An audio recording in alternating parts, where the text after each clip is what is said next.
Okay, perfect.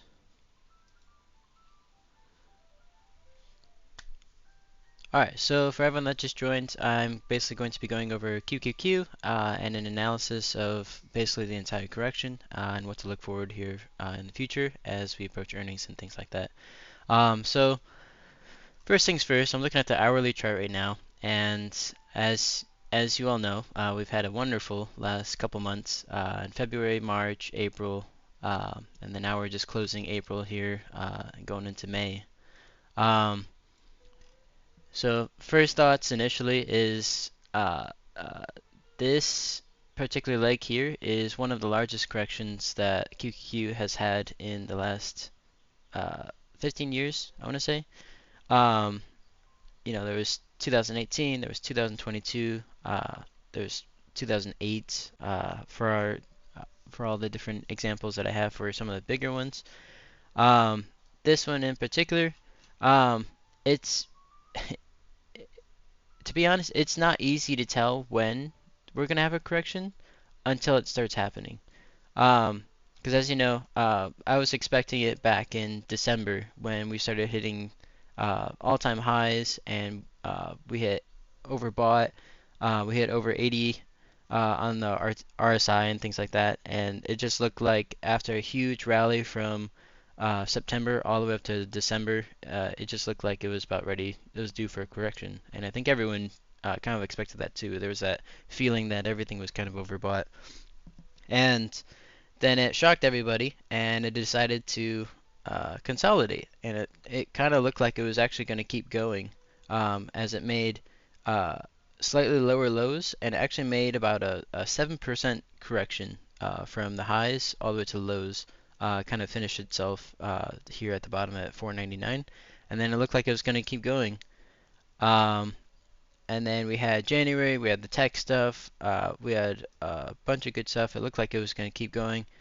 Um, and I know Nvidia itself also went up to 153 at the beginning of January as well. So it was pretty big during that period of time. Um, and then instead of continuing to rally, it went back to all-time highs for a double test of well, I say double test, but it's more like a multiple attempts, and this is the final attempt. But it actually hit the 540, 541, and then it finally started. Only almost 3 months later. Um, the only thing with corrections is you can still make money on the way up or on the way down, and you can still make money on the way up.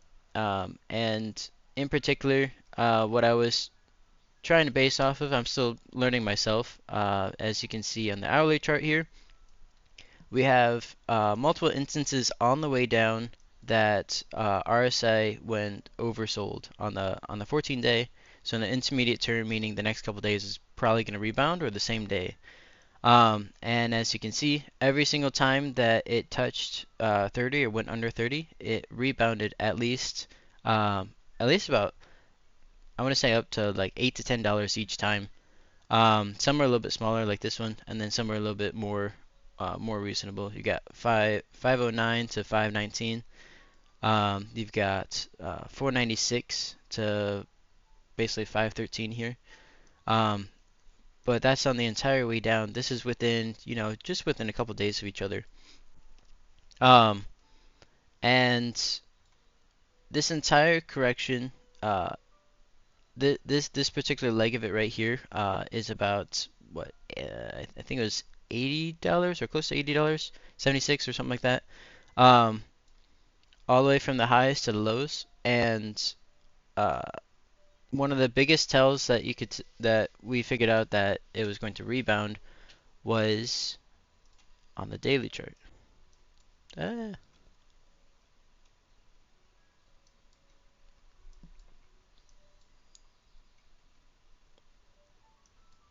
1 second.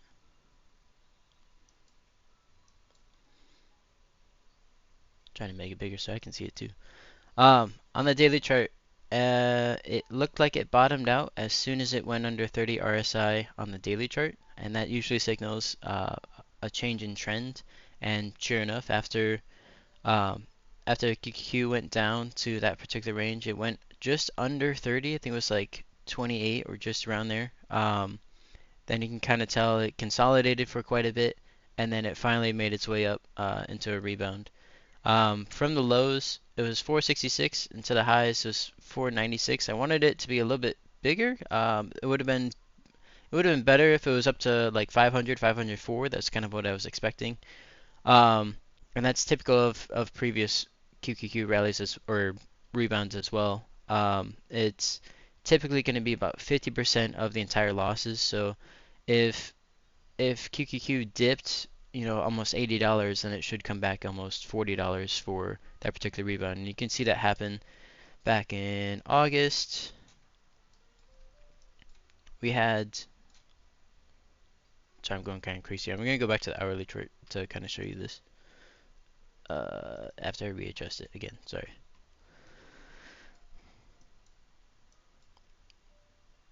Um, you see the dip from the beginning or the middle of July, all the way down to the absolute or all the way down to the bottom of the first leg. Um, is 504 to 455. It's about almost $50. And then it hit oversold on the hourly chart. It also hit oversold on the daily chart. And then immediately it started a rebound back up to about 475, 476, which is $25.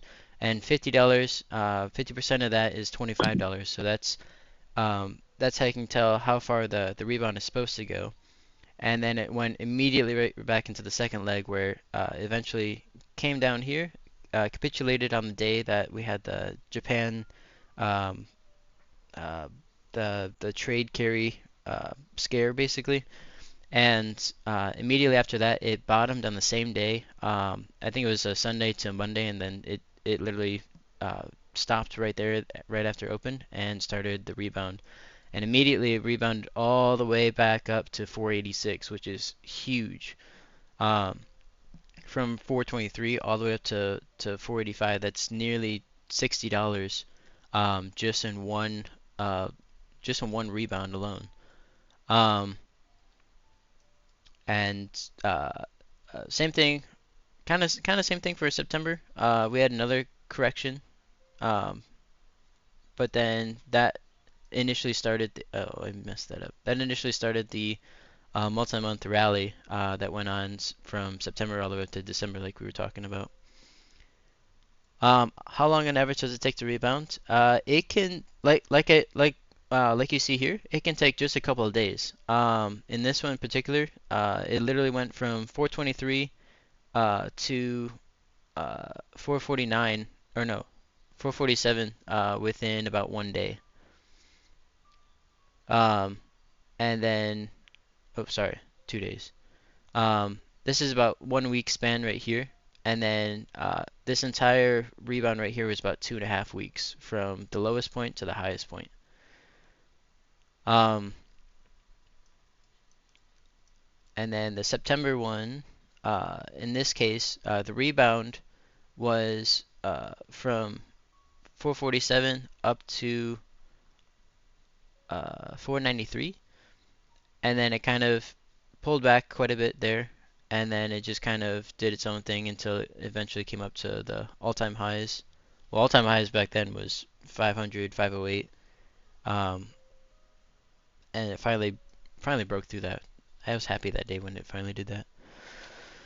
Um, just a reminder of concept: under 30 RSI is undersold and over 70 is oversold. Actually, it's reversed. 30 RSI is oversold, and then 70 RSI is overbought. Um, and overbought, you can kind of see is it's basically when it starts to peak, but as you notice, it goes overbought the first time. It can still keep going higher and even reach all-time highs until it finally slows down. This was overbought for at least three sessions here, and it climbed up a massive amount over those 3 days until it finally peaked right here and then started the correction. What signals are typically at the start of a rebound? Can you show an example? The start of a rebound is the bottoming of a correction or a pullback. Um, in this particular instance, let me go back to this one. You see this huge red candle right here. This was the Japan carry trade uh, terror thing. Everyone was all worried about it. There was capitulation and basically sold, sold, sold. And the people that had long positions kept their long positions, and the people that were panic selling eventually stopped because there were new buyers that were going to start coming in. And that is capitulation. Is literally we'll sell until it gets to a point where people stop selling, and then new people will come in to buy. And all the panic sellers are too scared to get in, but then they start getting FOMO as it starts coming back up, and then a whole bunch of people start buying, and eventually launches back up in a rebound. That's a capitulation bottom right there, and that only happens on the well, at least for QQQ, it's only been happening on the second leg of the correction. That's just kind of like, okay, the first time, yeah, that was big, whatever, we're going back up, and then the second time, it's like, okay, this is different, something's wrong here. Kind of like what we felt with the correction that we had just this past couple months. If I can get back to it.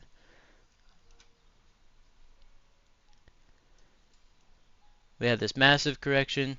Even halfway through it, it looked like it was probably going to come back up. Went all the way to the bottom. For the bottom, it reached the daily RSI of 30, like I was saying, on this particular bottom, and then kind of did like a double tap, a double bottom, I mean, and then did the rebound. And then for the second leg, it was very volatile down here. And there was a capitulation bottom specifically on this day, which was on the 7th, and it went through the entire 3 days of when we had what was it? It was a tariff scare when he pulled out the giant chart of tariffs and everything kind of dumped in the post market. And that did turn into a giant crash over that weekend just because there was nobody there to step in and basically buy. It basically capitulated for that many days just because of that. Um, and then on that particular Monday is when it finally reached the stopping point, hit 399 at the pre-market, and then it opened up at 402 and kind of hit that as a bottom, and then immediately pretty much came back up instantaneously on the same day. Um, what's the hot dog strat? That's a good question. It's when you just see a giant candle, honestly. But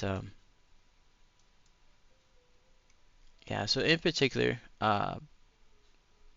you can kind of see at least a 50% rebound for each leg of the correction. Um, sorry, for each leg of the correction. In this case here, 466 to would have been 504. That kind of showed that there was a little bit of weaker buying power at this particular one, and then that led immediately into the second leg of the correction. And then for the second leg of correction, it came back up from 402 all the way up to 468, which is I had that calculation. I can't think off the top of my head. I apologize. Um,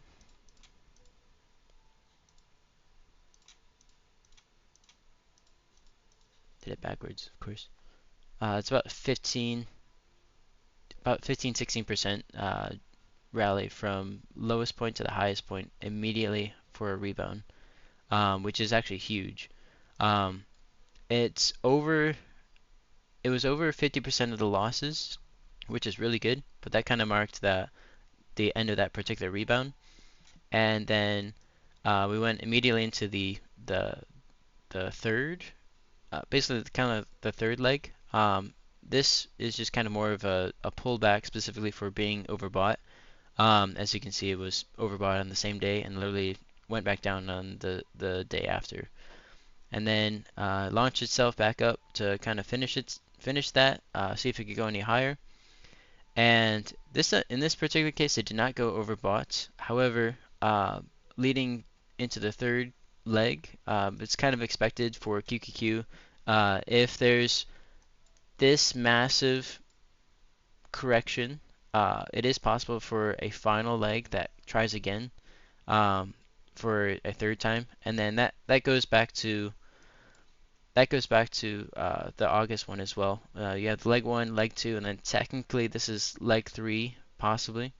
It's almost a similar setup to the entire two corrections last time. Um, this one's more of just like a third leg. It wasn't exactly a full correction because it kind of stopped before it was expected. Kind of expected it to go more towards 415 or at least retry the bottoms. And if it was going to be a third leg, it would actually it could even go all the way down to 46 or 360. Because if each leg of the correction is about $80, um, you've got 540 to 466, and then you've got 494 down to 400, which that one in particular is about $90 right there. And this one would come from 470. You'd at least get 390 as the as the bottom of that leg. Um, and in this case, there just wasn't enough strength to reach down that far. And on the same day that it tried to make those new lows or at least come down far enough, it reversed at some point here, and you could see it actually went oversold just briefly. I remember that particular day it did go under 30 just briefly, and then immediately afterwards it shot straight up and gapped up for 2 days in a row. 435, 445, and then we're still technically on that particular leg, and it could come all the way up to 490. With this with this particular setup right here, um, I know I called this the third leg here, but it's also uh, I can't draw very well with TradingView, but uh, it also developed a pattern, and I showed this on my channel as well. Um,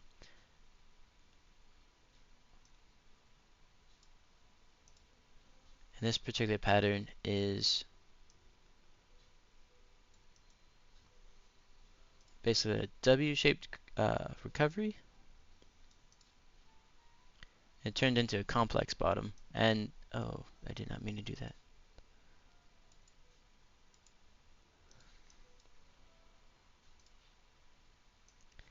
And in this particular instance, it would have to come back and hit 468, as that was the initial top here for this particular pattern. And then with this pattern, you can look up examples online as well. I didn't grab any for this, but um, from the bottom to the top of this particular pattern is the expected move that you can man, I keep moving these lines that you can expect for a rebound. So once it breaks 468, then from the bottom to the top, about $66, um, you can infer that it should be able to make it up $66 uh, past that point. Now, I'm not saying it's going to be right away, but in combination with this particular pattern and being oversold on the daily chart again, especially with this particular spot right here, and being oversold on the weekly chart.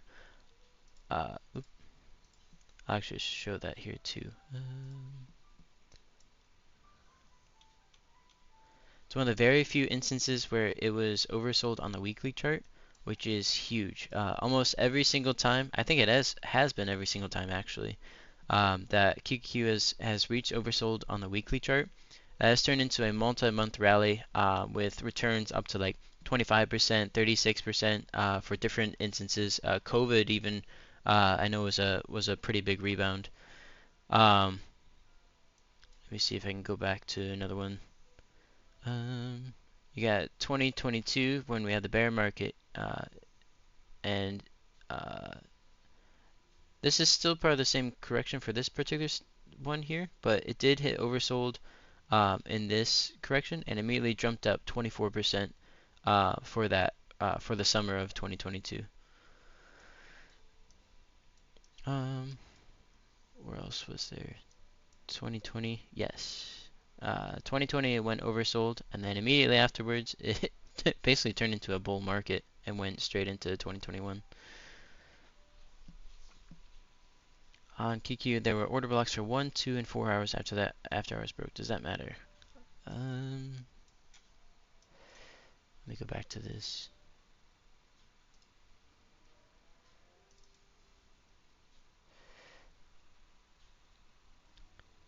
Uh, 1, 2, and 4 hours after hours broke. Do you mean for 480? For 474 to 480, there was a nice order block that I do remember seeing. It was kind of like filled this entire space right here. Um, After hours, it jumped up a lot, mostly because of earnings. We had Meta and we had I'm forgetting the second, or Microsoft, I think, and Qualcomm, if I'm saying that right. Um, and those earnings they're usually short term, but they do kind of help boost like the price action of QQQ. Positively or negatively, it can affect it by a couple dollars, and in this case, it went up to a little over 480, I believe. Um, and then same thing with tomorrow. We've got Amazon earnings, and I believe Apple as well. And those, I think those are expected to be also positive as well. So I mean, it could help boost us into 490 regardless of this order block or not. Just depends on how those are received.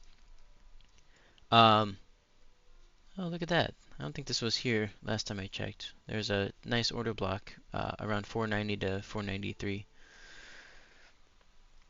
41 order block stopped 484, 480.50. 41, 480.50. Yes. That doesn't really affect a whole lot.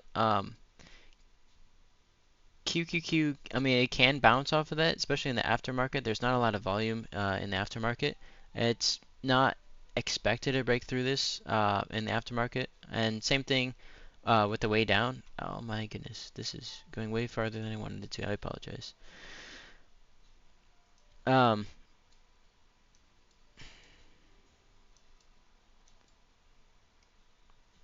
like even this here, when we had the crash, it gapped down in the aftermarket, which is not, it's not very typical of QQQ to do that. Um, and usually when it gaps down like this, it usually wants to fix itself almost immediately. Especially the bigger it is, the faster it wants to. In normal trading environments, at least. On this particular instance, there was a catalyst, which was the tariffs and the scare behind it. It was mostly because of the panic that ensued because of being on the second leg, being more volatile, and then having headlines like that that basically put everyone into a panic for a couple days until actually big buyers came in. Um, and then so same with this. Um, yes, we'll have earnings, and then yes, it could pump in the aftermarket, but it'll most likely fix itself by the time that we reach pre-market tomorrow. Um, and if it doesn't, it could be within the next couple of days that it'll fix itself. I'm expecting probably for earnings tomorrow, it'll probably come back down, maybe like retest 470 or even come back lower again, kind of like it did today. And if earnings is good, then it'll probably pump again. But possibly throughout tomorrow as well, it could come back, break through this order block, and then come up to the 490 areas, which is kind of what I'm expecting for a single move upwards in this case. I'd like to see it go up to 532 or whatever that I was expecting. But it could take some time to get there, and then reaching up to 490 would be a good spot for it to reach a pullback about 3 or 4% before it starts moving even higher again. Um, and that's just how QQQ moves. I mean, as you know, it goes up, it goes down, it goes up and down.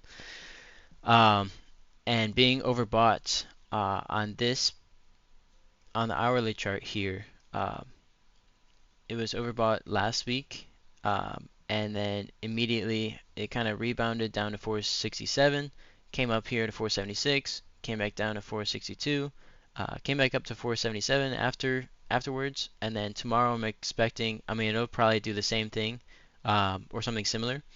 And then after earnings is gone and the basically those positive catalysts are gone, it'll put us. It'll be more likely for it to come down and fulfill its a full pullback. And if it is 3 to 4%, from at least 476, I was calculating it was going to be around 461 to 456 for at least a nice healthy pullback. So somewhere within this area, it would come back down within the next couple days, and then immediately come back up, and then probably retry 490, and then retry 500 after that. Um, uh, Lost my train of thought there for a second. Let me answer questions again. Does screaming at the chart help it go up? Yes, I find that quite helpful actually, almost every day. So tomorrow on open, QQ is going to immediately fight the 481 resistance. Yes, it could. It could, but it could also pull back and kind of fix the gap that it's making now, or it could even come back down before pre-market, and then it could try to retest that again during the day, and then at least during earnings, if earnings is positive, it could easily break through that and then come up to mid 480s, 490s, and hopefully I'd like to come to 490 if it's possible, but um, that is something that we shall see. Do I use moving averages? I know what the 200 moving average is. It's around 490, I believe, but I had it at one point, but I haven't been using it recently. Um, are we overbought now, right now, since everything spiked after market? No. So, oh, one second. Futures has opened up. In this one right here, I don't have. Hold on. I don't have the extended trading hours on. So the extended trading hours on, right now it says that we are not even overbought yet. So to hit overbought, we'd probably at least go mid 480s at that point in time before it goes overbought again. Um, Also, I don't particularly count the pre-market and post-market uh, as counting for overbought or oversold because that stuff changes on open. It doesn't really have the full um, what do you call it? Doesn't have the full sentiment of traders because you don't have the full volume of the New York trade. That's one of the biggest times to trade is during the New York time, and that's where the big volume comes in. That's where the majority of the price action usually happens. Also, I have a cup of coffee too, and it's pretty good by the way, Orion. um, Shorting QQQ tomorrow. That one I don't know yet. It'll depend on the price action. I kind of want to look at it after we open tomorrow, just kind of see how things are. Let me go back to the 1 minute, and you can kind of see all these nice little patterns that we have intraday. Kind of one of my favorite things is to kind of look at this and try to determine where it's going to go throughout the day. Not always right, but I have been getting more confident in playing lottos and stuff like that, as you may have noticed. I try to do futures on it too, but futures is quite a bit more difficult, at least for me. But um, yeah, it's pretty nice to see some patterns. In this particular one from what was it? Yesterday? No, this was definitely Monday. I do remember seeing this go down, and then I was watching the hourly chart. Oh man, I keep messing it up every time I change these. If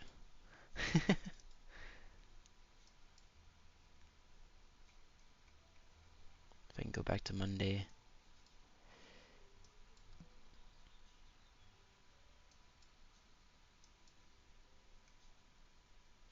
So I was watching this fill out for the last for the 2 hours that this was happening. I saw the consolidation, and then this particular setup right here is considered a bullish hammer. And I've been kind of watching it happen at different times too, because I don't know, I've just been I learned about it and I just kind of been looking at it, you know. Um, but I felt very confident about that one, and I watched it happen. And uh, I kind of enjoyed that. Not gonna lie, but um, it's gonna pull back some at open. Yes, I kind of think so. And if it breaks through that zone, we'll run to 487, 490. That's what I'm hoping for if it breaks that order block. And if it resists, we could see it drop to 430. That I don't see. It's hard to say at this point.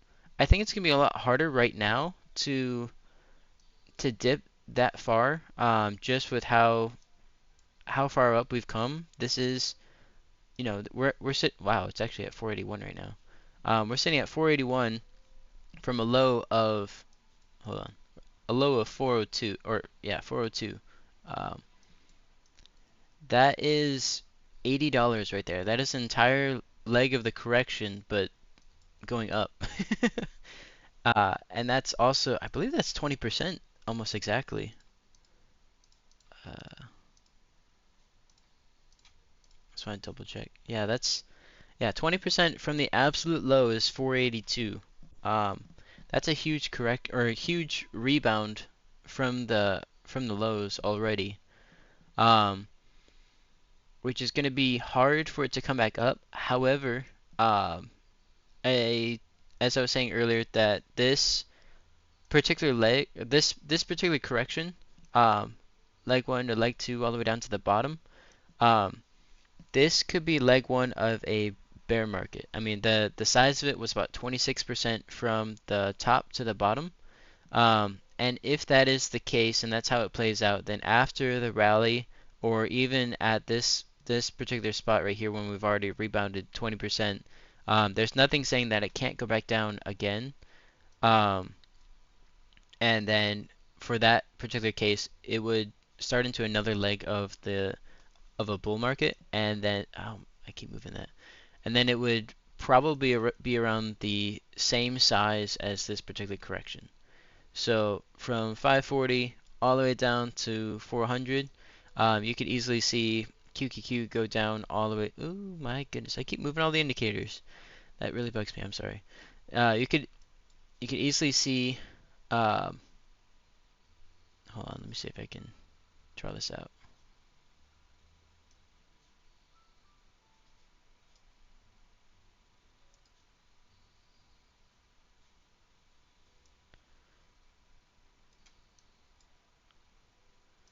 Well, it'd be more like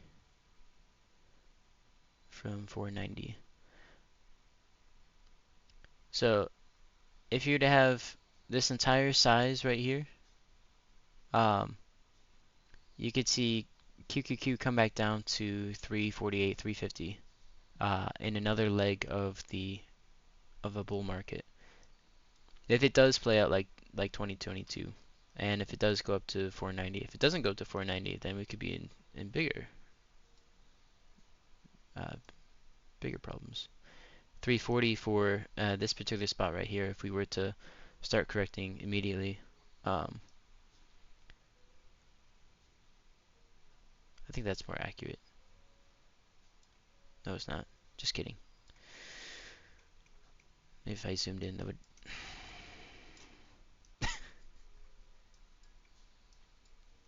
My mouse doesn't like me.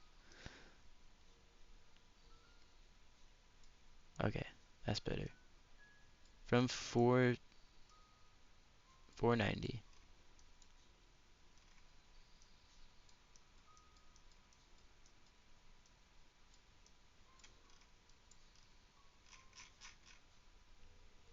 Oh yeah, it'd be more accurate to be, yeah, 350, like I was saying.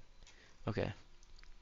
So if we do get another leg of the correct or the bear market, then it QQQ could come all the way down to 350 in that case. Um, and some of the signs that I would say that we would need to see for that particular case would be, instead of a 3 to 4% pullback, we start pulling back even further, all the way down to maybe like even the lows here. It's hard to figure out when it's gonna stop. Because in this particular case, even with this one, I remember particularly that QQQ looked like it was gonna start rebounding around the 520 area, and it was overbought. Like it was overbought, and especially for the first instance, that it rebounded at least a little bit, but it wasn't enough to keep it going. And eventually, it keep coming down, and it actually hit overbought on multiple days on the way down. Um, and it's just kind of hard to tell when it's gonna stop, uh, until you kind of get an idea of what the bigger picture looks like. If I were to go back, if I were to go back 3 months and start looking at this, I'd say, well, yeah, that's crazy. There's no way that it's gonna dip under 500 because I remember saying that a couple times. There's no way to say that it's a correction until it starts dipping under 500 because look, you got one time here that it tried, one time here that it tried, one time here, one time here, one time here. All these different attempts that it's trying to get lower, but it doesn't. And then finally, when it does, it's, oh, well, how far is it going to go? Are we going to see 480, which is kind of what we expected for a small correction, or normal size correction, I should say. 480, 485, 486. Those are particular areas right here that I remember looking at back when I was expecting a correction around these levels. Or sorry, back in December actually, when I started looking at a possibility of a correction. It's just hard to kind of figure out how far it's going to go, when it's going to stop, uh, until different indicators start showing up. In this particular instance, um, again, it goes back to the daily chart being under or oversold on the daily chart, helps, and then the rebound could have been a V shape. I remember I was saying that as well, or it could immediately go right back into another leg of the correction. This particular spot right here is hard to tell until you're pretty much at this point. And even then, um, I mean, no one's expecting a.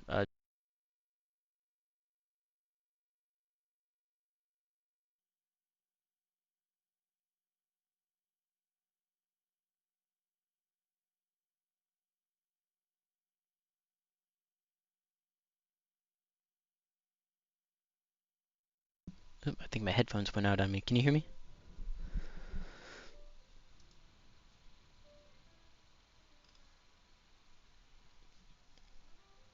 Okay. Um, at what point did it go out? Because I think it beeped in my ear, but I'm not sure if that's when it stopped or if it was further.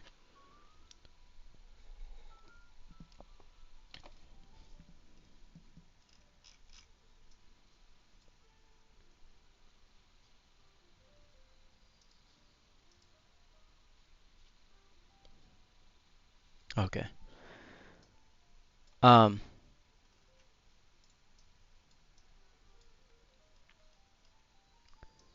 yeah, basically it's just hard to tell when it's gonna turn into a correction or when it is a correction until it starts happening. Um, and then that goes into my classic saying is you should always be long in the market because if you if you try to time the bottom, uh, you're gonna run into issues. Um, like in this particular case, when you have capitulation, of course it looks like it's gonna keep going down and down and down and down and down until it doesn't. And then when it doesn't, it immediately, rebounds $40. Well, no one is prepared for that. No one expects that. Um, and so you can't really make a play off of that where you're gonna be like, you know what? I'm gonna sit here. I'm gonna buy one contract of 0DTE QQQ for $100, and I'm gonna sell when it goes to 405, and then, well, how are you gonna expect it to go up to 443? And how do you know it's not going to keep going down further? And when is it going to stop? Can you make plays off of these that you're confidently going to be able to do with the mentality that I'm going to take profit here, I'm going to set my stop losses here. It is possible, but it's not it's not easy. I know, particularly for me, I'm just now getting confidence, coming back into lower VIX and in this rebound particularly is where I'm having the most confidence right now with day trades. But my point is, if you if you buy at a certain price that you know it's low and there's a good chance that over the next couple weeks or months or years, it could. I keep zooming out of the wrong thing. Weeks or months or years, you know that it's going to eventually keep coming back up. If you buy at 402 and it pumps to 483 over the matter of a month, um, 2-year leaps, that's a huge gain for in the money 2-year leaps. That's at least, let's say, let's say you buy one leap of QQQ for, let's say 400 even, and you get it for, I'm just saying, random premium prices, but if you get it for $4,000, for example, kind of like the NVIDIA call that I had on my PowerPoint, if it happens to be $4,000 and then it pumps all the way up to 483 or 484 within a matter of a month, um, the in the money value already is going to be at least $80 that you're adding onto the contract. So a $40 contract is going to turn into uh, uh, or a $4,000 contract is going to turn into basically a $12,000 contract just from this price action alone, no matter what happens in between these 2 points. Uh, and in the same case, if it goes up to 530, that's another what $50 that you're adding onto that contract. So that turns into a $17,000 contract that you've only put $4,000 into at this point in time, and you've held it all the way, no matter how long it took to get up to that point. Um, and I think that in and of itself is more profitable than trying to take day trades where you're risking um, portions of your account, 1%, 5%, 10% for risky trades, and whether it dips hard or whether it pumps hard. It's harder to predict those when doing short-term trades. But if you have a trade that you started here and eventually it's going to come back up, whether it's in 1 year or 2 years or in a couple months or in this case, literally just 1 month, you can make money just from point A to point B without having to risk your account for it, basically. Um, even if it doesn't even if it doesn't go up as high as you expect it to or what you want, you can also hedge at a certain point. So once it comes up this far, you've made a certain amount of profit, and then you can buy a put.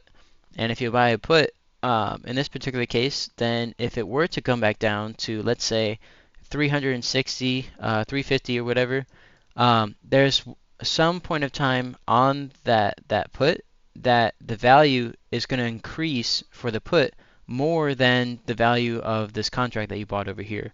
So you're making money on the way down with just a hedge, and then let's say it goes all the way down to 350. Well, with a put that you bought, and let's say maybe it's something out of the money for that particular case. Sometimes, hedges can be a little bit cheaper because you're expecting more upwards action than downwards. But if it were to go, let's say you got a 420, and the 420 happens to be, um, $2,000 for December of this year. Because you can expect that if we're going to have another leg of the correction or another leg of the bear market, it would probably be within the next couple months and sometime this year. Um, so then you hedge for it, and uh, maybe that's $2,000 that you can shave off. Well, that's okay if you're going from point A to point B, and that's going to be, $17,000 right here. That means you get 15 or not 15, sorry, $11,000 of profit, and then $2,000 that you wasted on a hedge, not exactly wasted, because if this goes down, then that $2,000 hedge turns into 4,000, 6,000, 8,000, 10,000, 12,000, 15,000, all the way down. If you hold it down until the absolute bottom of either a correction and then a rebound, and they can rehedge, or if you hold it all the way to the bottom, to the absolute bottom, then you're making money both ways in one basically in one position. Um, so that's why I say that it's really good to be long um, all the time rather than trying to take a few day trades here or there. I'm not saying that it's a bad thing, and I mean, like I was saying, I'm getting more confident doing stuff like that.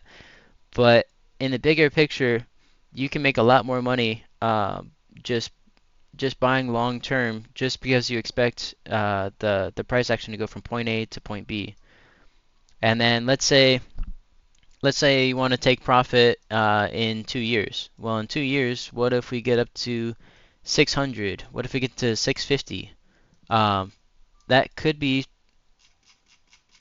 that could be pretty reasonable, considering the amount of gain that QQ has had over the last couple of years. Let me go back to this chart.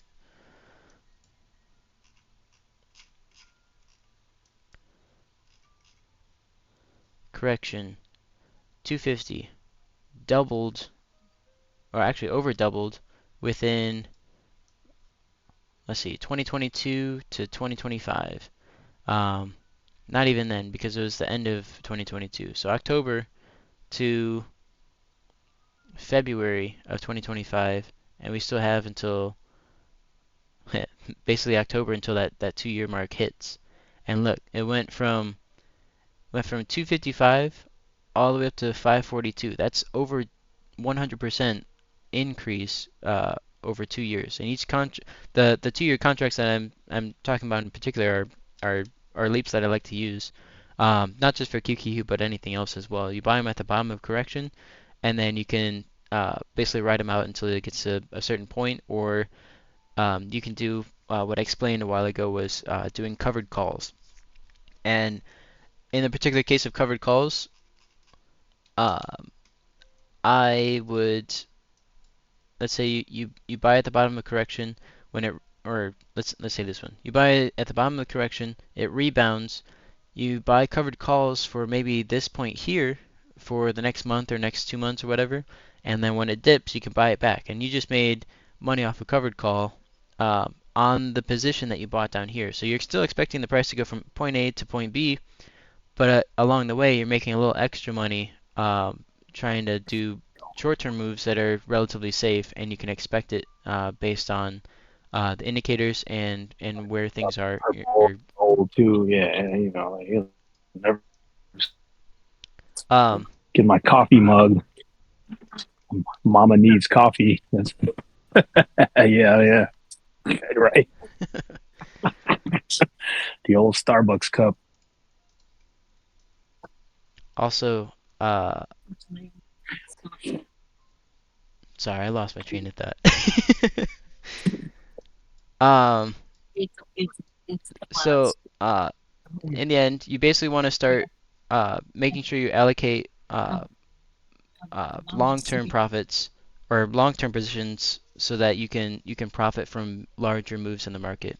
And if we're still in a bull market, then you can expect it to consistently keep going up for multiple years, almost linear. Of course, we'll still have corrections, we'll still have giant crashes and things like that, but relatively, you can expect it to just go up over time, as long as we don't have any major issues like we go into a war or someone nukes us or something like that. That would cause global destruction or panic or things like that.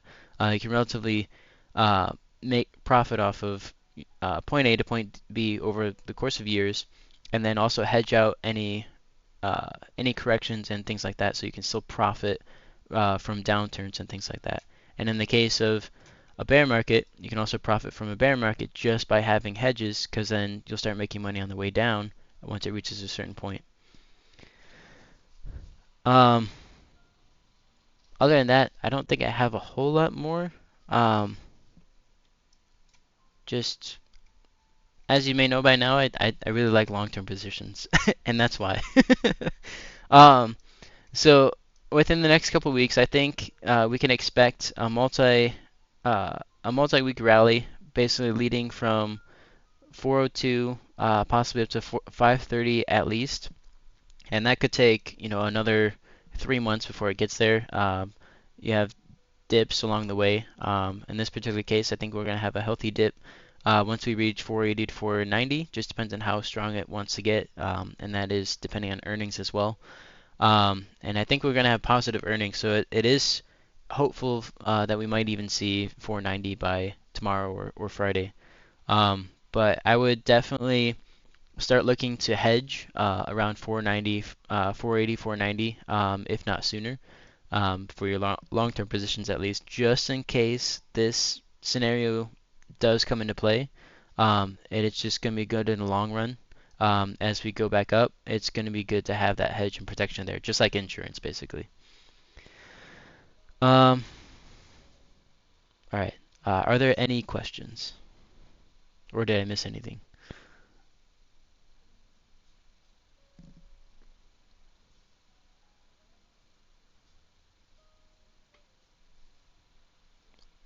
I feel good about the June spread still. Yes. For QQQ, I know the June spreads are 525 to 535. Um, so basically, I'm not going to be accurate, but I'm going to draw a line here, and I'm going to draw a line here. If it'll let me. It might not let me. There we go. So this is the spread.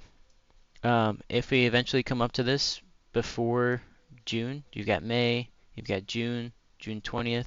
If it comes up to this particular spot right here, um, not even then. Once it comes up to 490, 500, and things like that, the spread should shoot up pretty quickly as we cross over and get close to that number.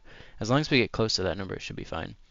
Um, and then if we happen to get to 535 or 540 before the expiration, those are going to shoot up to full value. And if our purchase price is only like, $100 or 150, I forget in particular what it was right now. But the total value between 535 and 525 is $10.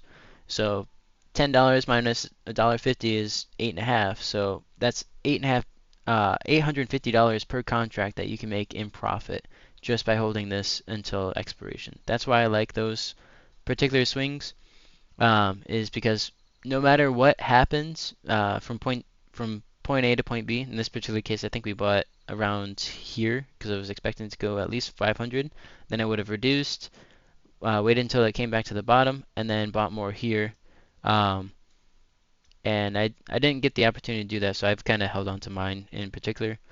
Um, but once it gets up to this position or this spot here, those contracts will instantaneously shoot up in value. And then you'll get the full 850 or at least close to it before the expiration. And then by expiration, if it's at least 535, it'll be the full $10 or $10 difference and $8.50 profit at least.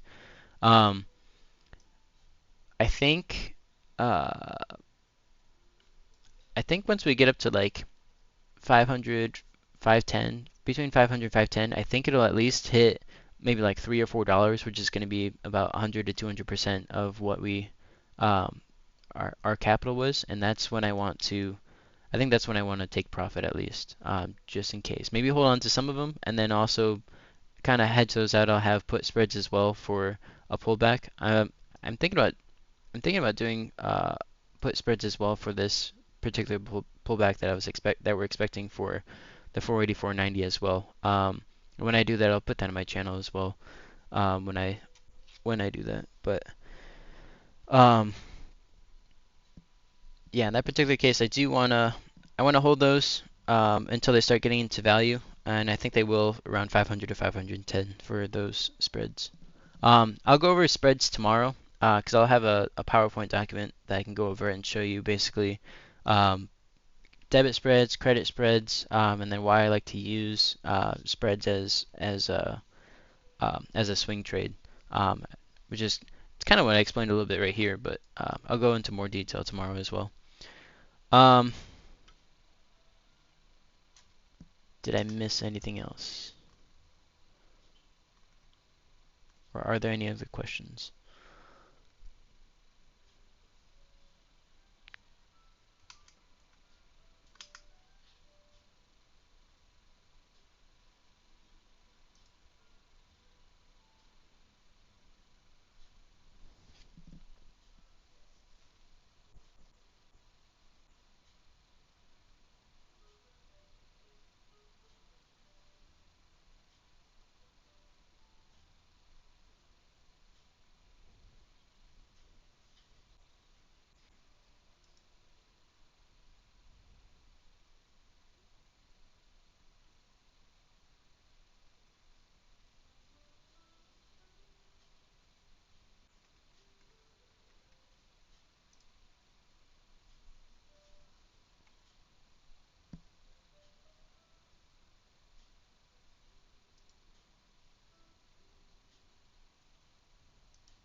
All right. If there aren't any other questions, I think I am done for today. I have this recorded. I'll have it posted as well. I'll give it to Legend. Um, and if you have any questions, just let me know in the chat, uh, and I can also answer DMs as well. But let me turn off this stream.